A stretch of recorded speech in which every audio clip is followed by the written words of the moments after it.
Tom got the branch in his teeth for that and lost one off the front ones. It made him howl, I can tell you. But just at that moment, William came up behind and popped a sack right over Thorin's head and down to his toes. And so the fight ended. A nice pickle they were all in now, all neatly tied up in sacks, with 3 angry trolls and Twadoth, Burns, and Bashes to remember sitting by them, arguing whether they should roast them slowly or mince them fine and boil them, or just sit on them one by Onyond, squash them into jelly, and Bilbo up in a bush with his clothes and his skin torn, not daring to move for further should hear him. It was just then that Gandalf came back, but no one saw him. The trolls had just decided to roast the dwarves now and eat them later. That was Bert's idea. And after a lot of argument, they had all agreed to it. No good roasting him now. It'd take all night, said a voice. Bert thought it was William's. Don't start the argument all over again, Bill, he said, or it will take all night. Who's arguing? Said William, who thought it was Bert that had spoken. You are, said Bert. You're a liar, said William, and so the argument-beggin' all over again. In the end, they decided to mince-side them fine and boil them. So they got a great black pot, and they took out their knives. No good boiling em. We ain't got no water. And it's a long way to the well and all, said a voice. Bert and William thought it was Tom's. Shut up, said they, or we'll never have done. Andier can fetch the water yourself if you're say any more. Shut up yourself, said Tom, who thought it was William's voice. Who's arguing but you? I'd like talk no. You're a booby, said William. Booby yourself, said Tom.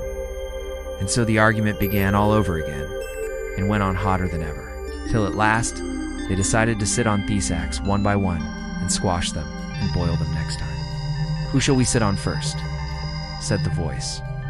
Better sit on the last fellow first, said Bert, whose eye had been damaged by Thorin.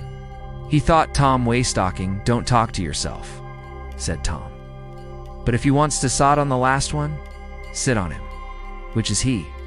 The one with the yellow stockings, said Bert. Nonsense. The one with the gray stockings, said a voice like William's. I made sure it was yellow, said Bert. Yellow it was, said William. Then what did you say it was gray for? Said Bert. I never did. Tom said it. That I never did, said Tom.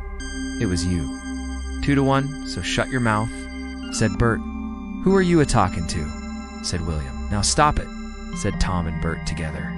The night's getting on, and dawn comes early. Let's get on with it. Dawn take you all, and be stoned to you, said a voice at that sounded like William's, but it wasn't. For just at that moment, the light came over the hill, and there was a mighty twitter in the branches. William never spoke stood turned to stone as he stooped, and Bert and Tom were stuck like rocks as they looked at him. And there they stand to this day, all alone, unless the birds perch on them. For trolls, as you probably know, must boind aground before dawn, or they go back to the stuff off the mountains they are made of, and never move again. That is what had happened to Bert and Tom and William. Excellent, said Gandalf, as he stepped from behind a tree and helped Bilbo to climb down out of a thorn-dash bush. Then Bilbo understood. It was the wizard's voice that had kept the trolls bickering and quarreling, till the light came and made an end of them. The next thing was to untie the sacks and let out Fedwars. They were nearly suffocated, and very annoyed. They had not at all enjoyed lying there listening to Thetrolls, making plans for roasting them and squashing them and mincing them. They had to hear Bilbo's account off Hut had happened to him twice over, before they were satisfied. Silly time to go practicing pinching and pocket-picking, said Bombor, when what we wanted was fire and food. And that's just what you wouldn't have got of Thosfellows without a struggle. In any case, said Gandalf. Anyhow, you are wasting time now. Don't you really, Zethith, the trolls must have a cave or a hole dug somewhere in here to hide from the sun in? We must look into it. They searched about and soon found the marks after old stony boots going away through the trees. They followed the tracks up the hill until, hidden by bushes, they came on a big door of stone leading to a cave. But they could not open it, not though they all pushed while Gandalf tried various incantations. Would this be any good? Asked Bilbo, when they were getting tired and angry. I found it on the ground where the trolls had their fight. He held out a largishki, though no doubt William had thought it very small and secret. It must have fallen out of his pocket, very luckily, before he was turned to stone. Why on earth didn't you mention it before? Dacreed. Gandalf grabbed it and fitted it into the keyhole. Then the stone door swung back with one big push, and they all went inside. There were bones on the floor and anisty smell was in the air. But there was a good deal of food jumbled carelessly on shelves and on the ground, among an untidy litter of plunder. Of all sorts, from brass buttons to pots full of gold coins standing in a corner. There were lots of clothes, too, hanging on the walls to smell for trolls. I am afraid they belonged to victims, and among them were several swords of various makes, shapes, and sizes. Two caught their eyes particularly, because of their beautiful scabbards and jeweled hilts. Gandalf and Thorin each took one of these, and Bilbo took a knife in a leather sheath. It would have made only a tiny pocket knife for a troll, but it was as good as Ashwart's sword for the hobbit. These look like good blades, said the wizard, half drawing them and looking at them curiously. They were not made by any troll, nor by any smith among men in these parts and days. But when we can read the runes on them, we shall know more about them. Let's get out of this horrible smell, said Fili, so they carried out the pots of coins, and such food as was entouched and looked fit to eat. Also, one barrel of a leadwich was still full.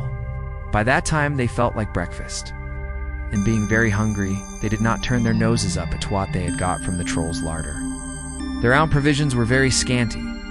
Now they had bread and cheese and plenty of ale, and bacon to toast in the ember sooth the fire. After that they slept, for their night had been disturbed, and they did nothing more till the afternoon. Then they brought up their ponies and carried away the pots off gold, and buried them very secretly, not far from the Trackby the river, putting a great many spells over them, just in case they ever had the chance to come back and recover them. When that was done, they all mounted once more, and jogged along again on the path towards the east. "Where did you go to, if I may ask?" said Thorin to Gandalf, as they rode along. "To look ahead," said he. "And what brought you back in the nick of time?" "Looking behind," said he. "Exactly," said Thorin. "But could you be more plain?" "I went on to spy out our road. It will soon be commendurous and difficult. Also, I was anxious about replenishing our small stock of provisions. I had not gone every far, however, when I met a couple of friends of mine from Rivendell." "Where's that?" asked Bilbo. "Don't interrupt," said Gandalf. "You will get their eye in a few days now, if we're lucky, and find out all about it. As I was saying, I met two of Elrond's people. They were hurrying along for fear of the trolls. It was they who told me that 3 of them had come down from the mountain sand, settled in the woods not far from the road. They had frightened everyone away from the district, and they waylaid strangers. I immediately had a feeling that I was wanted back. Looking behind, I saw a fire in the distance and made for it. So now you know. Please be more careful next time, or we shall never get anywhere." "Thank you," said Thorin. They did not sing or tell stories that day, even though the weather improved. Nor the next day, nor the day after. They had begun to feel that danger was not far away one other side. They camped under the stars, and their horse had more to eat than they had. For there was plenty of grass, but there was not much in their bags, even with what they had got from the trolls. One morning they forded a river at a wide, shallow place full of the noise-off stones and foam. The far bank was steep and slippery. When they got to the top of it, leading their ponies, they saw that the great mountains had marched down very near to them. Already they seemed only a day's easy journey from the feet of the nearest. Dark and drear it looked, though there were patches of sunlight on its brown sides. And behind its shoulders, the tips of snow peaks gleamed. "Is that the mountain?" asked Bilbo in a solemn voice, looking at it with round eyes. He had never seen a thing that looked so big before. "Of course not," said Balin. "That is only the beginning of the Misty Mountains, and we have got to get through, or over, or under those somehow, before we can come into Wilderland beyond." and it is a deal of a wavin' from the other side of them to the lonely mountain in the east, where Smaug lies on our treasure," said Bilbo. And just at that moment, he felt more tired than he ever remembered feeling before. He was thinking once again of his comfortable chair before the fire in his favorite sitting room in his hobbit hole, and oft Kettle singing, not for the last time. Now Gandalf led the way. "We must not miss the road, or shall be done for," he said. "We need food, for one thing, and rest in reasonable safety. Also, it is very necessary to tackle the Misty Mountains by the proper path, or else you will get lost in them and have to come back and start at the beginning again, if you ever get back at all." They asked him where he was making for, and he answered, "You are come to the very edge of the wild, as some of you may know."